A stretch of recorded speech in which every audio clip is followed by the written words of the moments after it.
ओम नमः शिवाय गुरवे सच्चिदानन्दमूर्तये निष्प्रपञ्चाय शान्ताय निरालम्बाय तेजसे। ॐ भद्रन्नो अपि वातयमनः।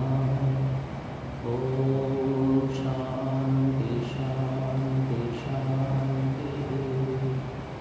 ॐ भद्रं कर्णेभिः शृणुयाम देवाः। भद्रं पश्येमाक्षभिर्यजत्राः। स्थिरैरङ्गैस्तुष्टुवांसस्तनूभिः व्यशेम देवहितं यदायुः। स्वस्ति न इन्द्रो वृद्धश्रवाः। स्वस्ति न पूषा विश्ववेदाः। स्वस्ति नस्तार्क्ष्यो अरिष्टनेमिः। स्वस्ति नो बृहस्पतिर्दधातु। ॐ शान्ति शान्ति शान्तिः। ॐ सहनावतु सहनौ भुनक्तु सह वीर्यं करवावहै तेजस्विनावधीतमस्तु मा विद्विषावहै। ॐ शान्ति शान्ति शान्तिः। हरिः ॐ श्रीगुरुभ्यो नमः। हरिः ॐ।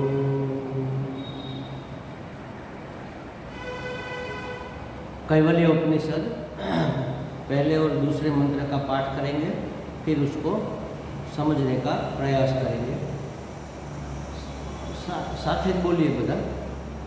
ओम अथ आश्वलायनः भगवन्तं परमेष्ठिनम् उपसमेत्य उवाच। अधीहि भगवो ब्रह्मविद्यां वरिष्ठां सदा सद्भिसेव्यमानां निगूढां।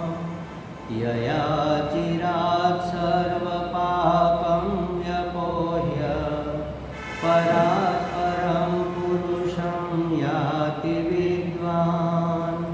तस्मै स होवाच पितामहश्च श्रद्धा भक्तिध्यानयोगादवैः।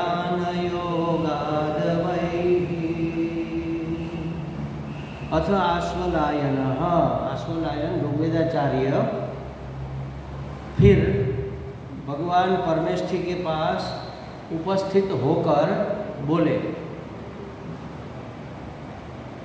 परमेष्ठी ब्रह्मा जी, परम पिता जिसको कहते हैं, दक्ष आदि हमारे सृष्टि के सर्जनहार प्रजापति माने जाते हैं, उसके भी पिता, इसलिए हमारे तो दादा हुए समझ लो समग्र सृष्टि के, इसलिए परम पिता माने दादाजी ये कहेंगे।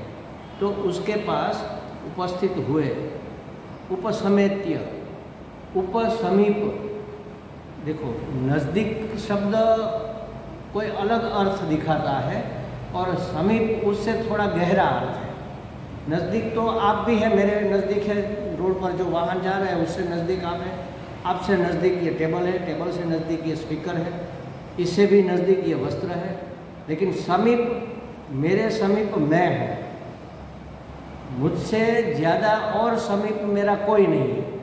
ये शरीर मेरे सबसे नज़दीक वस्तु है, मतलब अनात्मा वस्तु, और मैं इसका प्रकाशक हूँ।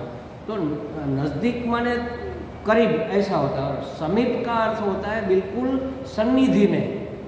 तो भगवान परमेष्ठी की सन्निधि में उपस्थित होकर फिर उन्होंने पूछा, अधीहि भगवो, हे भगवान मुझे उपदेश कीजिए। किस चीज़ का उपदेश चाहिए? ब्रह्म विद्या, ब्रह्म विद्या का उपदेश दो। क्यों ब्रह्म विद्या चाहिए? वरिष्ठाम, ये सबसे श्रेष्ठ है। और मुझे तो सबसे श्रेष्ठ चाहिए। दो चार बच्चे होते हैं तो जब मांगते हैं तो कि मम्मी मुझे वो सबसे अच्छा वो ही मुझे देना। हम भी जब मार्केट में कुछ खरीद करने जाते हैं तो सबसे अच्छा ही पसंद करते हैं, क्योंकि मनुष्य की बुद्धि श्रेष्ठ की पक्षपाती है। उसको श्रेष्ठ, सबसे श्रेष्ठ है वही चाहिए, निकृष्ट को कोई पसंद नहीं करता। जब कुछ भी पसंद करना हो तो सबसे अच्छा क्या है, बस पुस्तक हो, चाहे पत्नी पसंद करनी हो, पति पसंद करना हो, चाहे कोई वस्तु पसंद करनी हो, कोई वस्त्र लेना हो, सबसे श्रेष्ठ, हमारी पहुंच के अनुसार सबसे श्रेष्ठ। और ये तो ऋग्वेद के आचार्य है अश्वलायन, तो उसकी पहुंच तो बहुत है ज्ञान के बारे में, इसलिए उसने कहा कि मुझे ब्रह्म विद्या दो। क्यों? क्योंकि वह सबसे श्रेष्ठ है। कैसे माना, कैसे पता चला सबसे श्रेष्ठ है? सदा सद्भिः सेव्यमाना, सत्पुरुष उसका नित्य सेवन करते हैं। जैसे अमृत का सेवन करते हैं वैसे ब्रह्म विद्या का नित्य सेवन करते हैं। नित्य सेवन करना माने उसको स्मरण करना। जैसे हम नित्य गीता जी का पाठ करते हैं, स्तोत्र का गान करते हैं, भगवान का पूजन करते हैं, ये नित्य सेवन है। लेकिन यहाँ नित्य का अर्थ दिन में एक बार नहीं, नित्य का अर्थ निरंतर भी है, कंटिन्यू। सदा सद्भिः, जो सद्भिः माने सत्पुरुष है वह उसका सदा सर्वदा नित्य निरंतर उसका सेवन करते हैं। इससे पता चलता है कि ऐसे ज्ञानी महात्मा पुरुष जो ब्रह्म प्राप्त है वह भी जिसका सेवन करते हैं वो तो सबसे श्रेष्ठ होनी चाहिए। हम भी कैसे कोई वस्तु की श्रेष्ठता कैसे पसंद निश्चित करते हैं कि श्रेष्ठ पुरुष उसको पसंद करते हैं, बस तो वही हमें चाहिए। आजकल बच्चे फैशन में क्या करते हैं, उसकी दृष्टि में जो सबसे श्रेष्ठ है वो जो पहनता है, वो जैसे रहता है वैसे रहेंगे। उसके तो सिनेमा के हीरो हीरोइन ही उसके लिए श्रेष्ठ है। वो जब हीरो आता है फटी पैंट पहन कर, तो बच्चे भी सब फटी पैंट पहनने लग जाते हैं।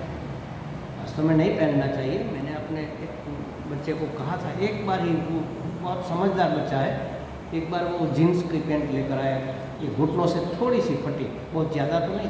मैंने कहा ये क्या फट गई? मैंने कहा नहीं दादाजी, स्वामी जी दादा ये फैशन है।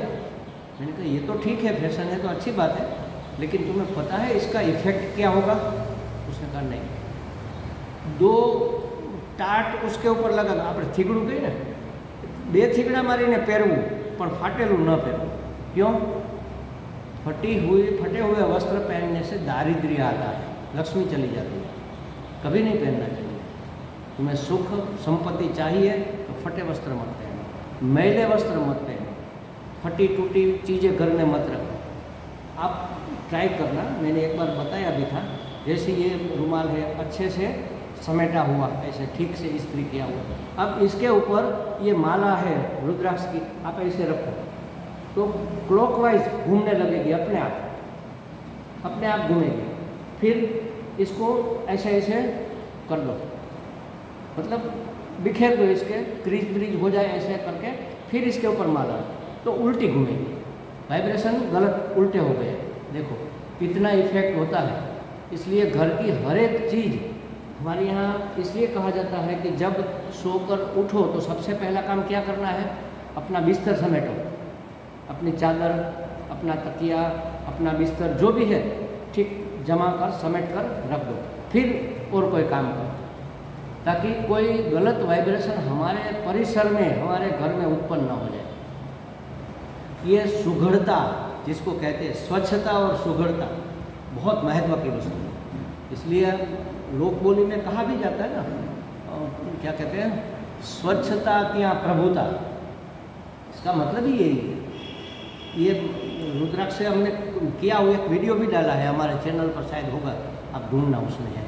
हमारी 2 शिष्य आई थी तो वो कुछ पूछ रही थी वाइब्रेशन क्या होता है गुरुजी, तो मैंने करके दिखाया, देखो इसको कहते हैं वाइब्रेशन, ये पॉजिटिव ये नेगेटिव। जो सही क्लॉकवाइज घूमता है, मतलब राइट एंगल में घूमता है, परिक्रमा हम इस हाथ से करते हैं ना, उल्टी परिक्रमा थोड़ी करते हैं, तो वो क्लॉकवाइज वो पॉजिटिव माना जाता है, उससे उल्टा नेगेटिव। तो जीवन में ये सब चीज़ें ठीक से, इस्त्री नहीं है तो चलेगा, लेकिन ठीक से साफ किए हुए होने चाहिए वस्त्र, टूटे फीटे न होने चाहिए। अगर टूट गया है तो उसको सिलाई करवा लो, पैबंद लगा दो उसके ऊपर, थिगड़ा जिसको उसको हिंदी में पैबंद कहते हैं, पैबंद लगा दो, ये चलेगा। फटा हुआ नहीं चाहिए, वो नहीं होना चाहिए। तो ये सब कहाँ से हम सीखते हैं? हमारे बुजुर्गों ने कहा, उन्होंने ऐसा किया, तो कहा कि आपको कैसे पता चला ब्रह्म विद्या सर्वश्रेष्ठ है? सदा सद्भिः सेव्यमानाम्, महापुरुषों ने हमेशा उसका सेवन किया है, इसलिए मुझे पता है कि ब्रह्म विद्या सर्वश्रेष्ठ है, वो मुझे दीजिए। अच्छा, तुम्हें पता है तो फिर तुम ले लो ना, मेरे पास क्यों आए हो? निगूढ़ा, वो तो गुप्त है ना, रहस्यमय है, मुझे तो कोई जानकार के पास ही मिल सकती है। निगूढ़ा, इसलिए आप मुझे दो। यह अच्छा, निगूढ़ है, गुप्त है, इतनी श्रेष्ठ है, लेकिन तुम्हें चाहिए क्यों? तुम तो सुखी हो, बस मौज करो, खाओ पियो। तो उसने कहा नहीं महाराज, यया चिरात सर्व पापम व्यपोह्य, इसको प्राप्त करते ही तुरंत, अचिरात, अचिरात माने तत्काल, तुरंत ही, जैसे कल हमने कहा था ना साइनाइड का इफेक्ट, जीवा पर रखो तुरंत अच्युतम केशवम, तुरंत आदमी मर जाता है। बस उसी तरह ब्रह्म विद्या आ गई, अचिरात सर्व पापम, सभी पाप व्यपोह्य, बाष्पीभवन हो जाते हैं, सब जलकर खाक चले गए। जीवन में जो भी पाप है, पाप क्यों जलाने हैं भाई? क्योंकि पाप का परिणाम ताप होता है। शरीर में जब भी कोई कष्ट होता है तो पाप, हम कहते हैं ना, हमारे पाप का फल है। पाप माने दुष्कृत्य, अशुभ कर्म। अशुभ कर्म करेंगे तो उसका फल होगा पाप, और पाप का परिणाम होगा दुख। शुभ कर्म करेंगे तो उसका फल होगा पुण्य, और पुण्य का परिणाम होगा सुख, अनुकूलता।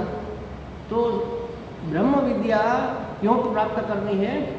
यया चिरात सर्व पापम व्यपोह्य, उसको प्राप्त करते ही सभी संताप, सभी सुख दुख सब मिट जाता है, और इतनी उत्कृष्ट है। और आपके पास इसलिए आया हूँ क्योंकि वह निगूढ़ है, और हमने निश्चय इसलिए किया कि यह श्रेष्ठ है क्योंकि महापुरुष इसका सेवन करते हैं। इस तरह से वह ब्रह्मा जी के पास आया। तो ब्रह्मा जी ने क्या कहा? तस्मै स होवाच पितामहस्य, पितामह माने दादाजी, उसको कहने लगे। क्या कहा?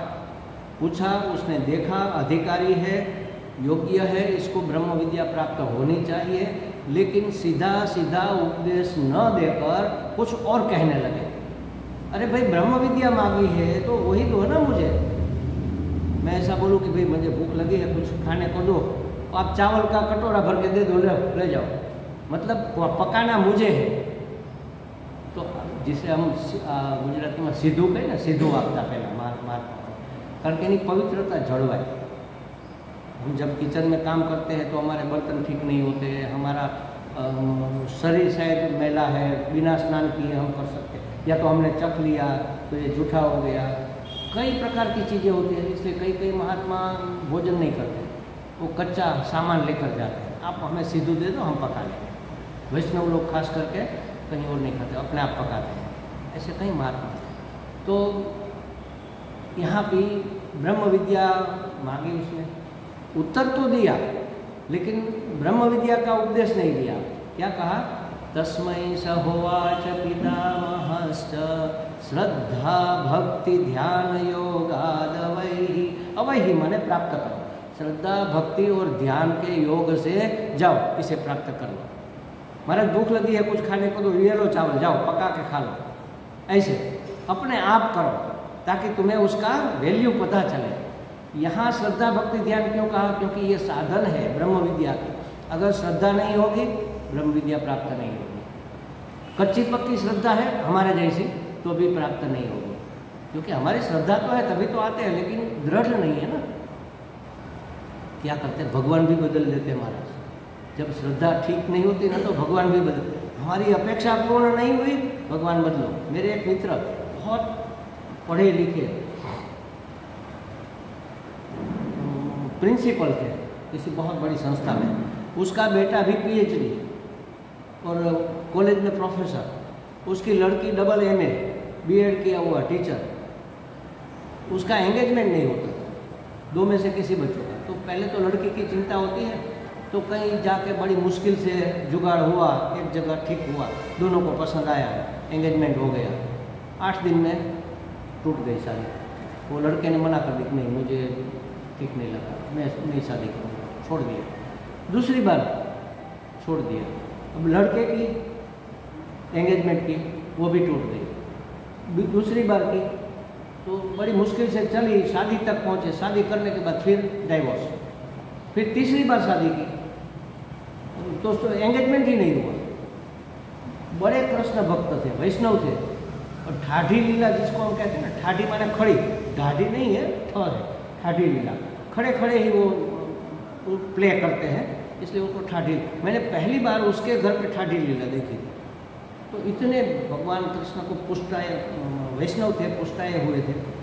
अब उसका विश्वास उठ गया भगवान के ऊपर। किसी ने कहा कि भाई आप ऐसा करो साहब जी, चलो मेरे साथ स्वामीनारायण जी के पास, वो सबकी इच्छा पूरी करते हैं। उस समय प्रमुख स्वामी साहब थे जिंदा, तो वहाँ मिलने गए, और होना था उसके प्रारंभ में होता, भगवान की कृपा जो भी। बेटी की एंगेजमेंट हो गई, शादी भी हो गई, बेटे की भी हो गई, बहू भी घर आ गई, और टूटा नहीं, भगवान बदल दिया, तो स्वामीनारायण हो गए। देखो, हमारी अपेक्षा जब पूरी नहीं होती है, ऐसी हमारी श्रद्धा है। मुझे ये चाहिए, नहीं मिलेगा तो मैं आपको नहीं मानूंगा, मैं दूसरे को मानूंगा। हम यही नहीं जानते कि सब एक ही है, अभिव्यक्ति के रूप अलग है। जैसे कार्य नामानी होता है ना, कोई ऑफिसर है तो ऑफिस में जाएंगे तो ऑफिस वाले उसको बॉस कहेंगे, सर कहेंगे। वही जब गाड़ी लेकर आ रहे हैं और किसी ने कहा कि ये कौन, कोई ड्राइव करके जा रहा है, ड्राइव करता है तो ड्राइवर क्रिया के नाम आधार पर। फिर घर आए तो बच्चे लोग खेल रहे, कहेंगे मम्मी मम्मी पापा जी आ गए। उसी व्यक्ति जिसको बॉस कहा था, जिसको ड्राइवर कहा था, उसी को पापा कहते हैं। अब इसकी पत्नी आएगी तो ये मेरे पति आ गए। बरामदे में माता पिता बैठे हैं तो आ गए बेटा, तो उसका तो बेटा आ गया। अब बेटा है, पति है, पिता है, ड्राइवर है, बॉस है कौन? व्यक्ति तो एक ही है। जो भूमिका में है उस प्रकार से उसके नाम बदलते हैं। तो एक ही परम ब्रह्म जब सृष्टि का सर्जन करने लगे तो उसको ब्रह्मा जी कहा। ब्रह्मा जी के रूप लेकर उन्होंने सृष्टि का सर्जन किया। अब सर्जन तो कर दिया, इसका पालन भी तो करना पड़ेगा ना, तो दूसरा वेश लिया। अब ऑफिस चले गए वर्क करने के लिए, पहले घर में थे, अब काम करने के लिए ऑफिस चले गए, विष्णु बन गए जो सृष्टि का पालन पोषण करते हैं। अच्छा, अब इसको पालते पोसते रहेंगे तो जगह कहाँ रहेगी? जिसका काम खत्म हो गया उसको निकालो यहाँ से। तो संहार, उपसंहार जिसको कहते हैं, समेटने के लिए रुद्र हो गए, शिव हो गए, ब्रह्मा विष्णु महेश हो गए। तो वो ब्रह्मा विष्णु महेश तीनों अलग अलग है क्या? एक ही परमात्मा तीन भूमिका में है। जब सर्जन करते हैं तो ब्रह्मा जी, और जब पालन करते हैं तो विष्णु जी, और जब उपसंहार करते हैं तब महेश। ब्रह्मा विष्णु महेश एक ही। अब देखो, कलेक्टर तक हमारी पहुंच नहीं है, कुछ काम है ऑफिस में, जैसे राशन कार्ड में नाम डलवाना है, घर पे बच्चा पैदा हुआ तो उसका नाम डलवाना है, तो डायरेक्ट कलेक्टर ऑफिस में साहब जी नाम कर दो। इसमें हो सकता है क्या? अंदर घुसने भी नहीं देंगे। हम क्या करेंगे? वहाँ किसी क्लार्क को ढूंढे। क्लार्क भी हमारे लिए तो थोड़ी ऊपर की पोस्ट है। फिर देखेंगे कि हमारी गली के नुक्कड़ पर एक भाई रहता है, वहाँ पर पियून है, तो उसको पकड़ेंगे। अरे भाई हमारा इतना काम करवा, पियून से करवा, वो देगा क्लार्क को, क्लार्क देगा हेड क्लार्क को, हेड क्लार्क की साहब की सही करवा कर काम हो जाएगा। हमारी पहुंच कहाँ तक है? किसी की पियून तक है, किसी की कारकुन तक है, किसी की अफसर तक है, असिस्टेंट तक है, किसी की कलेक्टर तक है। अब आपका जितना अधिकारी है, ब्रह्मा विष्णु महेश भी हमें ऊंचे लगते हैं, तो उसके अवतार लिए राम कृष्ण वाराह, ये सब भगवान के 24 अवतार हुए, उसको मानो, वही हमारे इष्ट देव हो जाते हैं। कोई किसी का राम है, किसी का कृष्ण है। अब वहाँ तक भी हमारी पहुँच नहीं है, तो उससे नीचे उसकी जो शक्ति है, शक्तियों ने रूप लिए। माता जी हमारी कुल देवी होती है ना, इष्ट देवता भी होते हैं, कुल देवी भी होते हैं। फिर कोई एक चीज़ हमें चाहिए, समझो, जैसे ज्ञान चाहिए तो शक्ति सरस्वती के रूप में हम उसकी पूजा करेंगे। हमें सामर्थ्य चाहिए तो लक्ष्मी के रूप में, दुर्गा के रूप में, सामर्थ्य के रूप में उसकी पूजा करें। फिर संरक्षण और ताकत चाहिए तो दुर्गा के रूप में, दुर्गा लक्ष्मी सरस्वती, एक ही शक्ति के तीन रूप। जैसे परमात्मा के तीन रूप हुए, उसी परमात्मा की तीन शक्तियाँ। फिर उसमें से अनंत शक्तियाँ प्रकट हो गई। बहुचरा जी, दुर्गा जी से, ये सब सरस्वती जी से, लक्ष्मी जी से, एक ही शक्ति। आह्लादिनी शक्ति हो गई तो उसको हमने राधा कह दिया। समृद्धि शक्ति हो गई तो उसको हमने रुक्ष्मणी कह दिया, वो तो महारानी थी रुक्ष्मणी को। बस वही है, एक ही परमात्मा, उसी के 3 रूप, उसी की 3 शक्तियाँ, उसमें से ये सब निकला है पूरा। तो हमारी पहुँच कहाँ तक है, वहाँ तक जाना है। और उसमें हमारी अडिग श्रद्धा, दृढ़ श्रद्धा होनी चाहिए। श्रद्धावान भजते, श्रद्धावान लभते ज्ञानम, ज्ञान की प्राप्ति जिसको श्रद्धा होती है उसको। हमारा काम नहीं हुआ और हमने बदल दिया भगवान, तो ये श्रद्धा नहीं कही जाएगी। ठीक है, श्रद्धा है लेकिन दृढ़ नहीं है। श्रद्धा दृढ़ होनी चाहिए, श्रद्धा ही काम करती है ना। भगवान किसने देखा है, वो देखने की चीज़ नहीं है महाराज। कोई कहता है अरे आप महात्मा है, क्या करते हैं, भजन करते हैं। किसने देखा है भगवान, आपने देखा है क्या? अरे वो देखने की चीज़ नहीं है, वो जानने की चीज़ है। भगवान मतलब क्या, यह जानने की चीज़ है, यह देखने की चीज़ नहीं है। अच्छा, सबसे ज़्यादा से ज़्यादा करीब आपके कौन रहता है? आप ही रहते हो ना। आपने अपने आप को देखा है कभी? नहीं, हमने अरे दर्पण में देखा, वो तो आपका शरीर था ना। दर्पण में जो देखा आपका मुख, वो तो आपका शरीर था, आप थोड़े ही थे। जब हमने अपने आप को नहीं देखा तो भगवान को कहाँ देखेंगे? और अपने आप को देख लिया तो वही तो भगवान है। आत्मस्वरूप ही परमात्मा है। कोई लोग कहते हैं ना किसने भगवान को देखा? अरे सबने देखा है, पहचाना नहीं। देखा तो सबने, सब जानते हैं, मानते नहीं है, पहचानते नहीं। बस शास्त्र हमें पहचान करवाता है, हमारी दृष्टि परिवर्तन करता है। जिसको हम शरीर को मैं मान रहे हैं, वो दृष्टि हमारी बदल कर कहते कि ये शरीर में नहीं, इसको धारण करने वाला। हमारे द्वारका वाले स्वामी जी कहते थे इसको टेक्का देने वाला। जैसे समझो कि ये मैं बोल रहा हूँ, आपको सुनाई दे रहा है, कैसे पता चला? जिसको पता चलता है, जो जानता है कि मुझे सुनाई दे रहा है, वह आप हो। सुनने वाले तो कान है, लेकिन अंदर बैठकर कोई जान रहा है कि सुनाई दे रहा है, सुन रहा है, वह आप हो। तो बस उसको पहचानना है ना, वही तो परमात्मा है। तो श्रद्धा के लिए कोई प्रमाण की आवश्यकता नहीं होती, आप स्वयं प्रमाण हो। क्योंकि स्वयं प्रकाश जो होता है ना, उसमें प्रमाण नहीं चाहिए। जैसे मैंने कल कहा था, उसी प्रकार का उदाहरण, बैठे घर में चर्चा हो रही है सामान्य, शाम को हम सब ड्राइंग रूम में बैठते हैं ना, और मम्मी होती है ना, उसको ज़्यादा चिंता होती है कहीं लाइट कमरे में चालू रह गई तो बिजली का बिल बढ़ेगा। तो बच्चे को कहते हैं देखो बेटा जाओ ऊपर वाले कमरे में, कहीं लाइट तो चालू नहीं है। तो क्या करेगा वो? मम्मी सीढ़ी पर सब जगह अंधेरा है, बैटरी लेकर जाओ। तो सीढ़ी पर तो ठीक है, लेकिन बैटरी आपको क्यों चाहिए? मैं देखूंगा ट्यूबलाइट जल रही है कि नहीं। बैटरी से प्रकाश डालना पड़ेगा जलती हुई ट्यूबलाइट को देखने के लिए। वो स्वयं प्रकाश है।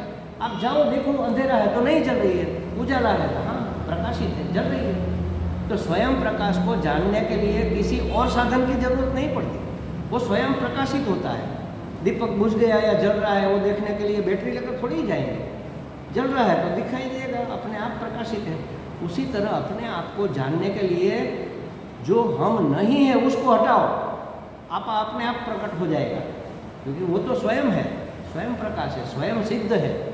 तो ऐसी श्रद्धा चाहिए कि जो कभी डिगे नहीं। इसलिए कहा कि श्रद्धावान लभते ज्ञान। यहाँ उपदेश दिया कि आपको ये चाहिए तो आप श्रद्धा भक्ति और ध्यान से इसको प्राप्त करो। क्यों भाई श्रद्धा की, भक्ति की, ध्यान की क्यों जरूरत है? हम तो ब्रह्म को या ब्रह्म विद्या को ऐसे ही क्यों नहीं प्राप्त कर सकते? क्योंकि मन वाचा से अगोचर है, मन वाणी का विषय नहीं है। वांग मनसातीत ऐसा शब्द है, वांग मनसातीत, वांग मनसा गोचर। वांग એટલે वाणी, मन वाणी का ये विषय नहीं है, इसलिए उसको वाणी से बताया नहीं जा सकता, शब्दों में नहीं बता सकते। फिर भी बताते तो शब्दों से ही है, लेकिन उसको नहीं बताते, उसके आसपास का वर्णन करते हैं। जैसे हमने कहा था ना कि ये जो गोरा गोरा दिख रहा है ना, सुंदर सुंदर, वो मेरे देवर है। सीता जी ने कहा, दो थे, बैठे थे राम और लक्ष्मण। तो महिलाओं ने पूछा कि इसमें से आपका पति कौन है? अब नाम नहीं ले सकते, ऐसे उंगली बताकर दिखा नहीं सकते, उस जमाने में इतनी मर्यादा थी। तो उसने कहा ये जो गोरे चिट्टे सुंदर सुंदर जो है ना, हाँ वो आपके पति है? नहीं नहीं, वो मेरे देवर है। अब बाकी बचे वो उसके पति, अपने आप हो गया है ना। जो नहीं है उसको निकाल दो, उसको अलग कर दो, तो जो है वो तो स्वयं प्रकाश है, अपने आप प्रकट हो जाएगा।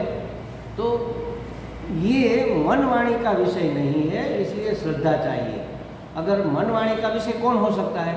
जिसका कोई जन्म है, जाति, तो उसके भी बारे में वाणी बता सकती है। जन्म हुआ तो कहेंगे बछड़ा हुआ कि बछड़ी, बेटा हुआ कि बेटी, मनुष्य हुआ कि पशु, पशु हुआ कि पक्षी, बता सकते हैं ना। उसके जन्म से उसकी जाति बताई जा सकती है कि ये मनुष्य है, ये पशु है, ये पक्षी है, ये कीट पतंग है, ये पेड़ पौधे है। जाति से बता सकते हैं। जाति अगर कोई ब्रह्म की कौन जाति है, वो कब जन्मा? जात माने जन्मा हुआ, जो जन्मा है उसको जाति। ब्रह्म कब जन्मा? वो तो है ही, उसके हिसाब से सब जन्मा हुआ है, वो नहीं जन्मा, वो तो अजन्मा है। अब उसको कैसे बताओगे कि ये कैसा है? नहीं बता सकते। जाति नहीं है, उसकी कोई क्रिया करता नहीं है, बस वो है मात्र, कुछ करता नहीं है। कुछ करता तो हम क्रिया नामानी, क्रिया के आधार पर नाम बता सकते हैं। जैसे ऑफिस का काम संभाल रहा है तो ऑफिसर, ड्राइव कर रहा है तो ड्राइवर, वो खेल रहा है तो खिलाड़ी, जा रहा है तो गंता, देख रहा है तो दृष्टा, सुन रहा है तो श्रोता, बोल रहा है तो वक्ता। अभी मैं वक्ता हूँ, आप श्रोता हो। अब क्लास खत्म होगा, आप कहोगे स्वामी जी एक बात करनी है, तो आओ अंदर बात करेंगे। आप वक्ता बन जाओगे, मैं श्रोता बन जाऊँगा, तो नाम बदल गया। कैसे बदला? क्रिया के आधार पर। क्रिया नामा, कर्म नामानी। जन्म होगा तो उसका वर्णन कर सकते हैं, कर्म होगा तो कर्म के आधार पर कह सकते हैं भाई ऐसा जो वो जो चल के जा रहा है ना, हाँ उसको बुलाओ। अगर उसको पकड़ना है, उसको इंगित करना है तो कैसे करेंगे? वो जो जा रहे हैं ना, वो बुजुर्ग जो बड़े आदमी जा रहे हैं ना, उसको बुलाओ, जाए उसको रोको, मुझे काम है। तो क्रिया के आधार पर भी उसकी पहचान कर सकते हैं। जाति के आधार पर भी, जाति माने पुरुष है कि स्त्री है, वो जो भाई बहन सब जा रहे उसमें से जो बुजुर्ग पुरुष है उसको रोको, तो वो जाति क्रिया। और जाति भी नहीं है, क्रिया भी नहीं है ब्रह्म की, कोई गुण भी नहीं है, निर्गुण है ना, निर्गुण निराकार कहते हैं। गुण होता तो उसके आधार पर, वो जो काला काला है ना वो कन्हैया, वो जो गोरे गोरे है ना वो शिव जी। ऐसे हम उसकी पहचान, उसका वर्णन कर सकते हैं। कर्पूर गौरम करुणावतारम कहते हैं ना शिव जी को। शिव जी कर्पूर जैसे गौर है और कृष्ण काले हैं। एक वैसे एक भक्तों की ये मान्यता चलती है। वास्तव में विष्णु तो गोरे थे और शिव जी काले थे, लेकिन दोनों एक दूसरे को इतना चाहते हैं, एक दूसरे के इष्ट हैं, तो विष्णु का ध्यान करते करते करते शिव जी गोरे हो गए और शिव जी का ध्यान करते करते विष्णु काले हो गए। इसलिए विष्णु के सभी अवतार आप देखो श्याम होंगे, और शिव जी के जो भी अवतार हैं बहुत कम है, हम जानते भी नहीं हैं ज़्यादा। तो एक आध हनुमान जी वगैरह को पता है कि उसका ये अंश है, तो वो सब गोरे हो गए। तो कहने का मतलब ये है कि अगर कोई गुण है, वो गोरा गोरा है, वो काला काला है, वो कन्हैया है, ऐसा हम कहेंगे। गोरे गोरे है वो बलराम जी है, या तो कोई भी विशेषता उसकी, लंबा है, नाटा है, मोटा है, विद्वान है, मूर्ख है, अगर कोई उसमें अंदर गुण होता, सत्यवादी है हरिश्चंद्र, तो गुण के आधार पर उसकी पहचान करा सकते हैं। लेकिन इसमें तो कोई गुण ही नहीं है, माने निर्गुण ऐसा नहीं, सब गुण उसी के हैं, किसको पकड़ोगे? पानी का क्या आकार है? निराकार है, माने उसमें आकार नहीं, ऐसा नहीं, जिसमें डालो वैसा आकार। लोटे में डालो तो लोटे जैसा हो जाएगा, पतीले में डालो पतीले जैसा हो जाएगा, कटोरी में डालो तो कटोरी जैसा हो जाएगा। उसका कोई आकार नहीं है, निराकार है। उसी तरह परमात्मा का कोई गुण नहीं है, सब गुण उसके हैं, जिसमें प्रविष्ट करेगा वैसा हो जाएगा। इसीलिए तो भक्त भी भगवान है, सज्जन भी भगवान है और दुर्जन भी भगवान है। अगर मोर, पोपट, कबूतर भगवान है तो सांप बिच्छू कौन है? दूसरा थोड़ी कोई, वही है। उपाधि जैसी है वैसे प्रकट होंगे। अंदर जो चैतन्य है वो तो निर्गुण है, उसमें कोई स्पेशल इस गुण का ये नहीं, सब गुण उसी के हैं। निर्गुण का अर्थ सब गुण उसी के हैं, निराकार का अर्थ सब आकार उसी के हैं। इसको निराकार, कोई एक को तो बता देंगे ना, कोई ऐसा है, एक आकार ही नहीं है ना, माने निराकार। तो यहाँ जाति नहीं है, क्रिया नहीं है, कोई गुण नहीं है, किसी से कोई संबंध नहीं है। संबंध होता तो भी कहते मेरे चाचा का लड़का, मेरी मौसी का बेटा, ऐसा करके पहचान करा दे। या तो मानो कोई भगवान है तो कह सकते कि लक्ष्मण के बड़े भैया, राम, कृष्ण तो बलराम के छोटे भैया, तो हम तो समझ जाएंगे कि कृष्ण की बात कर रहे हैं। यशोदा का बेटा बोलते थे ना उस समय में, उस जमाने में, यशोदा का बेटा आया था और ये करके गया, ऐसा बोलते थे। गोपियाँ सब बातें करते तो कहते यशोदा का लल्ला आया था। तो संबंध से पहचान कराई जाए। ब्रह्म का न कोई किसी से संबंध है, न कोई गुण है, न जाति है, न क्रिया है, इसलिए उसको बताया नहीं जा सकता शब्दों में। तो कैसे बताएंगे? वो जो नहीं है वो बता दो, तो बाकी जो बचेगा वो ब्रह्म है। लेकिन नहीं है यह जानने के लिए और ब्रह्म है यह पहचानने के लिए जो हमारे अंदर क्वालिटी चाहिए वो पहले हमें अर्जित करनी पड़ेगी। वो क्वालिटी है श्रद्धा, भक्ति, ध्यान। इसलिए यहाँ ब्रह्मा जी ने कहा श्रद्धा, भक्ति, ध्यान से तुम परमात्मा की प्राप्ति कर लो जाओ। बुद्धि में श्रद्धा रहती है, बुद्धि में श्रद्धा हो, हृदय में भक्ति हो और जीवन में ध्यान हो। ध्यान माने एकाग्रता, एकाग्रता को ध्यान कहते हैं। डाफोया इधर से उधर मारता हो तो પછી શું કાંઈ પકડાયેલી વસ્તુ है। तो एकाग्रता होनी चाहिए, एक अग्रता। हमारे सामने एक ही वस्तु, अग्र माने आगे, एक ही होना चाहिए। हमारी नज़र के सामने एक ही चीज़ बचनी चाहिए। सब और इधर उधर देख रहे रहेंगे तो ठोकर खाएंगे, गिर जाएंगे।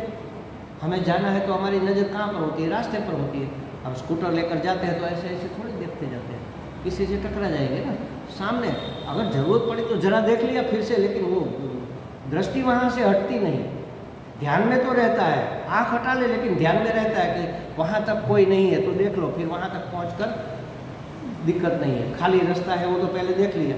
तो इसको कहते हैं एकाग्र। जीवन में एकाग्रता हो, हृदय में भक्ति हो और बुद्धि में श्रद्धा हो।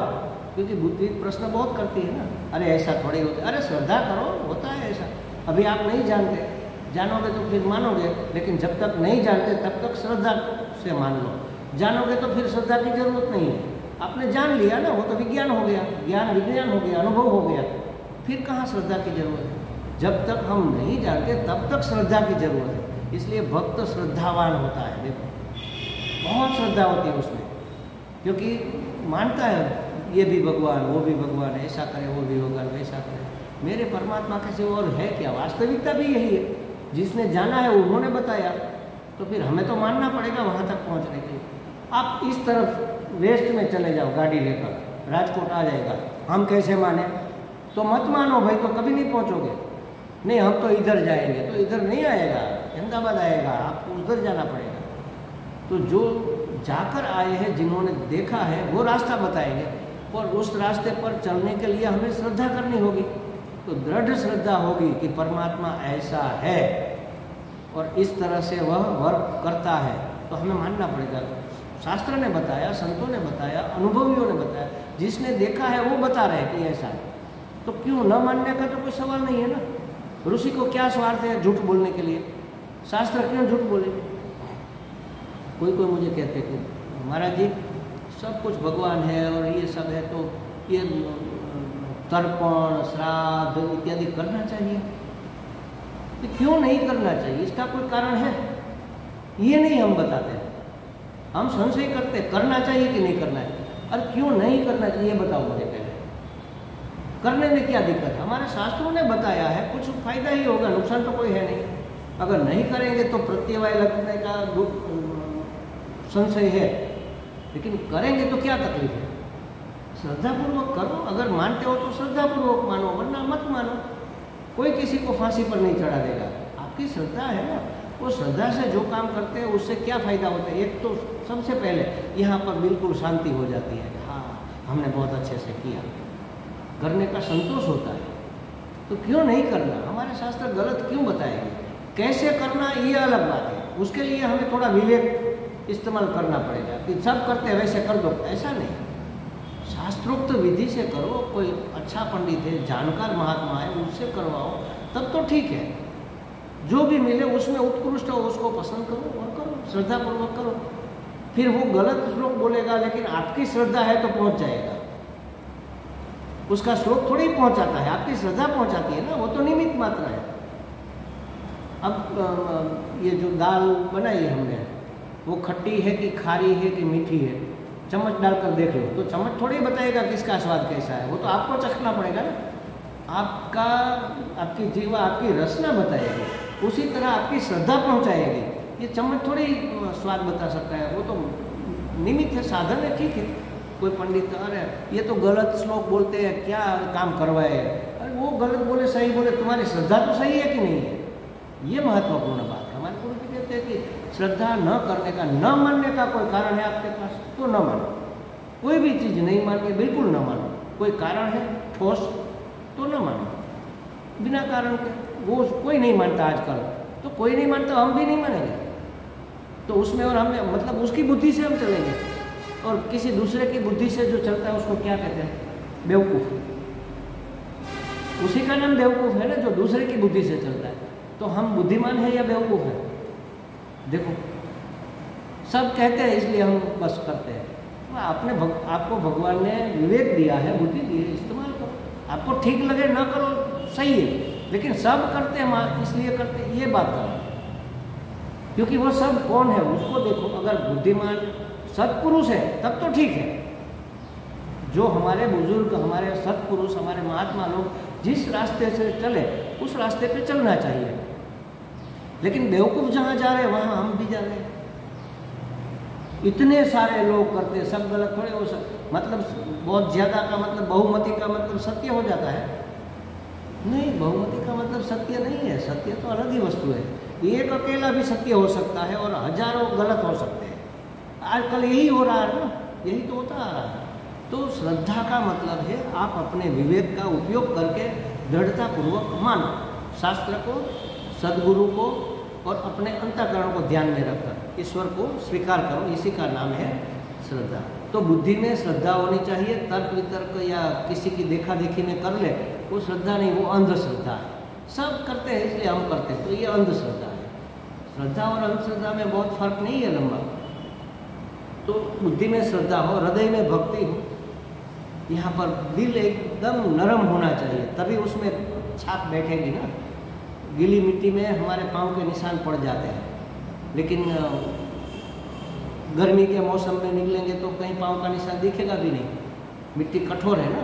तो अगर हृदय गीला है, भाव से भरा हुआ है, भगवान के भाव से भरा हुआ है, तो अंदर कोई छाप बैठेगी, हमारी समझ वहाँ पर स्थिर होगी। और एकाग्रता, ध्यान माने एकाग्रता। हमारे सामने हमारा एक स्पष्ट ध्येय जो है वही होना है। हम क्यों जिंदा है, हमें करना क्या है। हम चलो इतने बुजुर्ग हो गए, लग्न शादी की, बच्चे पैदा किए, नौकरी की, बिजनेस किया, अब तक जो भी किया, अब क्या करना है। अब तो ध्येय का थोड़ा ध्यान कर लो, थोड़ी स्पष्टता कर लो, भाई अब क्या करना है। अब तक जो किया ठीक है, चलो कोई बात नहीं, लेकिन अब क्या करना है। अब हमारी ज़रूरत नहीं है जॉब करने के लिए, अब हमें बच्चे पैदा नहीं करने हैं, अब हमें दूसरी शादी भी नहीं करनी है, अब हमें कुछ नहीं करना है। तो फिर करना क्या है। बहुत किया, समाज के लिए बहुत काम किया, परिवार के लिए बहुत काम किया, पैसे के लिए बहुत किया, अब थोड़ा बहुत अपने लिए तो कर लो। इसी को कहते बुद्धिमानी, इसी को कहते विवेक। वैसे पहले के ज़माने में इसीलिए 4 आश्रम थे। पहले 25 साल तक आप पढ़ो, विद्या अर्जित करो, कौशल्य अर्जित करो, बाकी के 25 साल गृहस्थाश्रम, शादी करो, पैसे कमाओ, बच्चे पैदा करो, अपनी वंश परंपरा को आगे चलाओ, अपना नाम बड़ा करो, दान करो, बहुत सहायता करो समाज को, यज्ञ याग करो, जो भी करना गृहस्थाश्रम में करो। अब गृहस्थाश्रम खत्म हो गया, बच्चे पैदा हो गए, बच्चे बड़े हो गए, उसकी शादी कर दी, वो काम धंधे पर लग गए, नौकरी पर लग गए, अब आप फ्री हो गए, वानप्रस्थ हो जाओ। वन में उस जमाने में चले जाते थे पति पत्नी दोनों साथ में, और वन में उस समय में फल फूल बहुत होते थे, बस वही खा लेते थे, थोड़ा बहुत अपना बना लेते थे, और पूरा दिन गंगा जी के किनारे स्नान करके जप करते, ध्यान करते, भगवान की पूजा करते। थोड़ा सा बगीचा लगाया, उसमें फूल उगाते, फूल बीनते, शिव जी को चढ़ाते, पूजा करते, अर्चन करते, बस यही। इसके लिए हृदय में श्रद्धा दृढ़ होती है और मन की चंचलता कम होती है। आजकल ऐसा कोई जंगल नहीं रहा, तो अपना एक कमरा अलग कर लो, कि भाई हम हमारे यहाँ है राजकोट में एक प्रिंसिपल मैडम है, बड़े सुखी परिवार से है, फैक्ट्री है, बच्चे सब संभाल रहे हैं, सब है, प्रिंसिपल थी, निवृत्त हो गई। तो पति पत्नी जिस कमरे में रहते, अब पति नहीं रहा तो कमरा उसका अकेले का हुआ, पूरा दिन बस अपने कमरे में, जब भोजन की जरूरत आकर अपना बनाकर खा लिया, या तो बच्चों ने बनाया खा लिया, फिर चले गए, बस कहीं आना नहीं, कहीं जाना नहीं, पूरा दिन यही पढ़ते रहना, बस सब यही काम करते रहे। कल मैंने बताया था ना, वो अपने आप से बात करो, शाम को आए थे आप परसों, अपने आप से बात करो, पूछो अपने आप से, ये बहुत अच्छा उपाय है देहाध्यास छोड़ने का। तो उसका मैसेज है, स्वामी जी मैं ये करती हूँ और बहुत इफेक्टिव है, पूरा दिन बस साधना। ये वानप्रस्थ हो गया ना, और उम्र हो गई, फिर ये भी छोड़ दिया, बस अब कोई फैसिलिटी की ज़रूरत नहीं, कोई कंफर्ट की ज़रूरत नहीं, मैं और मेरा भगवान, तो संन्यास हो गया ना, सब छूट गया। अब करना क्या है ये सोचकर उस हिसाब से अपने जीवन को ढाल लेना, यही बुद्धिमानी है। वरना ऐसे हाय वो करते करते चले जाएंगे, फिर वही दादा ही उसी घर में फिर पोता बनकर आते हैं, क्योंकि बाकी रह गया ना, आसक्ति रह गई, कुछ काम बाकी रह गया, बहुत ज़्यादा आसक्ति है, वही आते हैं, या तो परिवार में कहीं पर आते हैं, सगे संबंधियों में, चाचा मामा के घर में, लेकिन आते हैं वापस उसी जगह, ऐसा माना जाता है। जो इच्छा होगी मन में अंत में, वही तो गति होगी ना, अंत गति सो मति, अंत मति सो गति, जैसी मति होगी वैसी गति होगी। तो इसलिए ध्येय को निश्चित करना चाहिए, एकाग्रता, उसी का नाम ध्यान है। ध्यान बैठकर करते हैं, ये तो अभ्यास करने के लिए, ताकि हमारा ध्यान लगा रहे। ध्यान करना इसलिए है कि ध्यान रहे, ध्यान करना वास्तव में हमारा हेतु नहीं है, ध्यान करना नहीं है, ध्यान रखना है कि कहीं कोई चूक न हो जाए, कहीं गलती से फिर हम देहाध्यास न कर बैठे, इस देह को अनात्मा को आत्मा न मान बैठे। इसलिए ध्यान रखना है, सावधान रहना है, सावधानी ही साधना है, तो उसी का नाम ध्यान है बस। तो श्रद्धा भक्ति ध्यान से देखो, जब हमें विश्वास हो जाए कि यही बात सत्य है, तो उसको स्वीकार करना, जो हमने मिथ्या माना हुआ है, हमारी मान्यता है, उसको छोड़ना, बस इसी त्याग की अपेक्षा है, और कोई त्याग की जरूरत नहीं है। शास्त्र हमसे कुछ छोड़ने को नहीं कहता, अपनी धारणा, अपनी मान्यता, अपने आग्रह, अपने पूर्वाग्रह, उसको छोड़ने को कहता है कि मैं ये हूँ, मैं, मेरा जो मन होगा वही मैं करूँगा, ये छोड़ो, बस दुराग्रह छोड़ो, इसी के त्याग की अपेक्षा। त्याग का बहुत बड़ा महत्व है, सब त्याग, धीरे धीरे धीरे अपना अहंकार छोड़ो, अपना पद छोड़ो, अपना सम्मान छोड़ो कि भाई कोई मुझे मान देगा, आओ आओ साहब पधारो पधारो, नहीं कहेंगे तो नहीं कहेंगे, क्या ज़रूरत है, वो गया साहब तो गया। मुझे कोई कहते थे ना कि अभी भी कोई कभी फोन आता है कि सर कैसे हो, मैंने कहा सर तो मर गया, 10 साल पहले गुजर गया, आपका जो नहीं, आप तो हमारे सर थे, हम आपसे आपके अंडर में काम करते थे या नौकरी करते थे या पढ़ते थे, तो आप तो हमारे गुरु हुए।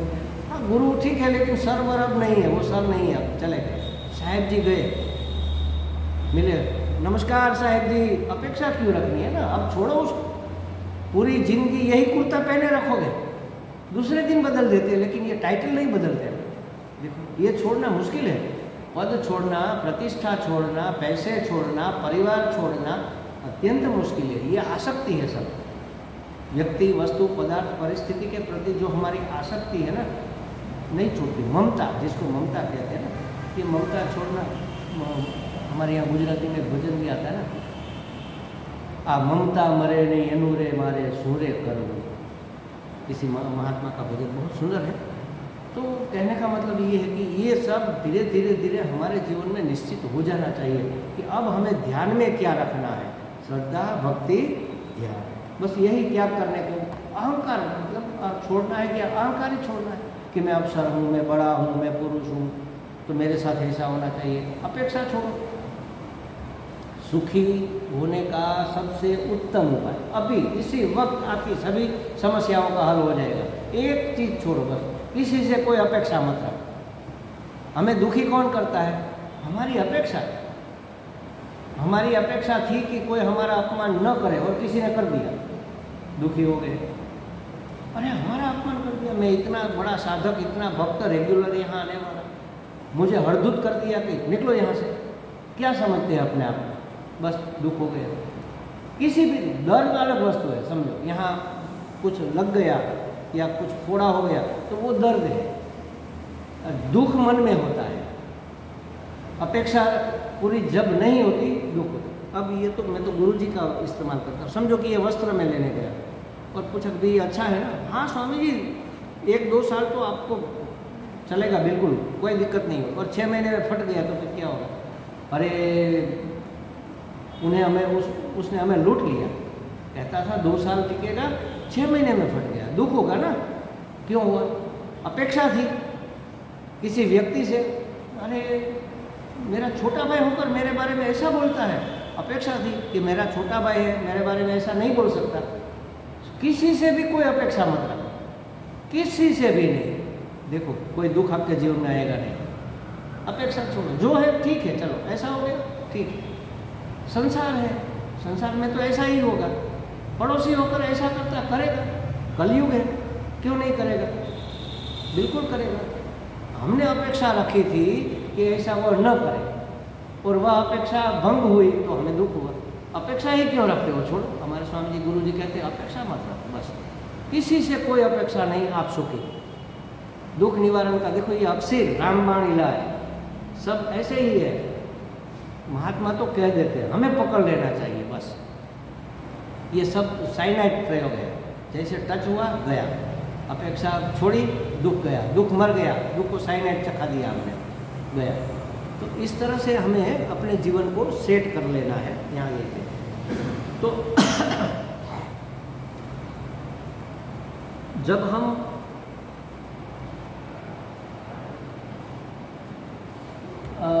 श्रद्धा, भक्ति, ध्यान, योग आदि इन 3 शब्दों का समझना है तो माने अपनी संकुचितता छोड़ देना है, उसका त्याग करना है। गुरु की दृष्टि, गुरु मतलब बड़ा, हमारी अभी लघु दृष्टि है, तो गुरु जिस नज़रिए से इस संसार को देखता है उस नज़रिए से देखना, उसको गुरु दृष्टि कहेंगे, उसको समष्टि दृष्टि कहेंगे, उसको शास्त्र दृष्टि कहेंगे। हमारी परिच्छिन्न दृष्टि है, जीव दृष्टि है, भगवान की शिव दृष्टि है। दृष्टि परिवर्तन करना है बस, इसके लिए ये 3 साधन बताए। दृष्टि परिवर्तन का नाम ही ब्रह्म विद्या की प्राप्ति है। तो बुद्धि में तो संशय करने की आदत ही होती है, हर बात में वो संशय करेगी, लेकिन दिल में भी ऐसा होता है ना, कोई कोई चीज़ हमारी मान्यता के अनुसार नहीं होती, हमारा दिल नहीं मानता, हमारे दिल में हमारी भावना उसको ठेस पहुंचती है तो वो चीज़ हम नहीं मानेंगे। हमारी जो भावना है ना उसका कोई अस्वीकार करेंगे तो हम नहीं मानेंगे। जैसे समझो कि क्या कहते हैं, शिव जी को तुलसी नहीं चढ़ाते मानो, और कोई कह दे कि नहीं नहीं चढ़ाओ, कोई बात नहीं इसमें, हम नहीं मानेंगे। नहीं नहीं नहीं, शिव जी को तुलसी नहीं चढ़ाते, आप गलत। शिव जी को पूरी परिक्रमा नहीं करते, वहाँ जो उसका जो निर्माल्य का निकाल होता है वहाँ से वापस, अरे घूम लो, उसमें क्या फ़र्क पड़ता है? नहीं है, हमारी भावना को ठेस पहुँचती है, नहीं, हमारे संस्कार नहीं, ऐसा नहीं करना चाहिए, शास्त्र ने बताया। तो हमारी भावना के विरुद्ध भी मानने को हम तैयार नहीं होते।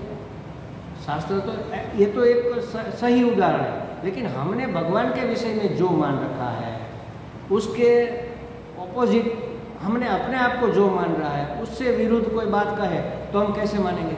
अरे तुम भगवान हो, अरे महाराज कैसे हम भगवान हो सकते हैं? भगवान तो कहाँ और हम कहाँ? भगवान सर्वज्ञ, सर्वशक्तिमान, सर्वव्यापक, और हम अल्पज्ञ, अल्पशक्तिमान, यह इतने ही बस परिचिन, हम कैसे भगवान हो? मानने को मन तैयार नहीं होता ना। तो जब तक हम ये न समझ ले तब तक क्या करना है? श्रद्धा करो शास्त्र की बातों पर। शास्त्र कहता है तो बात तो गलत नहीं हो सकती, सदगुरु कहते हैं बात गलत नहीं हो सकती, लेकिन हमें समझ में नहीं आ रहा, तो कैसे समझे इसको? ये समझने के लिए श्रद्धा की जरूरत पड़ती है, इसलिए यहाँ साधन बताया कि श्रद्धा, भक्ति, ध्यान, योग से उसको प्राप्त करो। अच्छा, भक्ति क्या है? तो भक्ति का मतलब है हमने जो एक ध्येय पसंद किया है उसके प्रति हमारा प्रेम। हमें ब्रह्म विद्या चाहिए, ब्रह्म चाहिए, भगवान चाहिए, तो उसके प्रति हमारा प्रेम, और उसी के और हमारा लक्ष्य रहे, उसका नाम है ध्यान। भक्ति माने परम प्रेम, ध्यान माने एकाग्रता, हमारे सामने एक ही वस्तु रहे, उसका नाम एकाग्रता। तो जब तक सिद्ध न हो जाए बात तब तक श्रद्धा रखनी है और हृदय में भक्ति रखनी है, दोनों चीज़ें रहेगी तब बात सिद्ध होगी। तो जन्मों के संसार है, इस देहात्म बुद्धि के ये मैं हूँ, ये मैं हूँ, ये मैं हूँ, ये आदत इतनी दृढ़ हो गई है कि इससे हम मुक्त नहीं हो सकते। ये मैं कैसे हो सकता हूँ? नहीं महाराज, यही मैं। हमें तो लगता है ना, 1000 बार सुना कि आप देह नहीं हो, लेकिन मानते हैं क्या? नहीं मानते ना। जानते सब है, मानता कौन है? कोई नहीं मानते। जरा आप कुछ धक्का लगाए, मुझे क्यों धक्का मार रहा है? देखो, तुरंत मैं मान लिया हमने। कई शास्त्रों ने उसके लिए क्या करना है? विवेक करना चाहिए। जैसे समझो ये शरीर में नहीं है, ये हमें करना है, तो बचपन, जवानी, पुख्त, प्रौढ़ अवस्था और वृद्धावस्था 4 विभाग कर दो। समझो 4 आश्रम है ना, ब्रह्मचर्य, ये रीते 4 विभाग कर दो। तो एक विभाग खत्म, माने 1/4 जीवन गया। बचपन में जो शरीर था वो नहीं रहा, तो मैं 1/4 चला गया क्या? मैं थोड़ा कम हो गया? नहीं, मैं तो वही हूँ, पूरा का पूरा हूँ। जवानी आई, जवानी का शरीर चला गया, तो मैं आधा हो गया? नहीं हुआ ना। शरीर गया लेकिन मैं नहीं गया, मैं आधा नहीं, पूरा का पूरा हूँ, वही का वही हूँ। बचपन के साथ में नहीं गया, जवानी के साथ मेरे में कोई कमी नहीं हुई जाने से, तो अब होगी। प्रौढ़ अवस्था भी चली जाएगी, लेकिन मैं तो रहूँगा पूरा का पूरा, वही का वही रहूँगा। यहाँ तक तो ठीक है। अब वृद्धावस्था का शरीर चला गया तो हम कहेंगे मैं मर जाऊँगा। अरे कैसे मरोगे? अब तक नहीं मरे। बचपन का शरीर मर गया ना, हम नहीं मरे। जवानी का शरीर मर गया, हम नहीं मरे। ये तो बिल्कुल नया, बिल्कुल अलग ही है, एक कण भी उसका नहीं है, समझ लेना। ये हमें विंटर के मौसम में ऐसे करते तो वो सफ़ेद सफ़ेद दिखता है ना, वो क्या है? हमारे जो सेल है ना, वो डेढ़ होकर ऊपर आ जाते हैं, इसलिए डेली स्नान करना पड़ता है।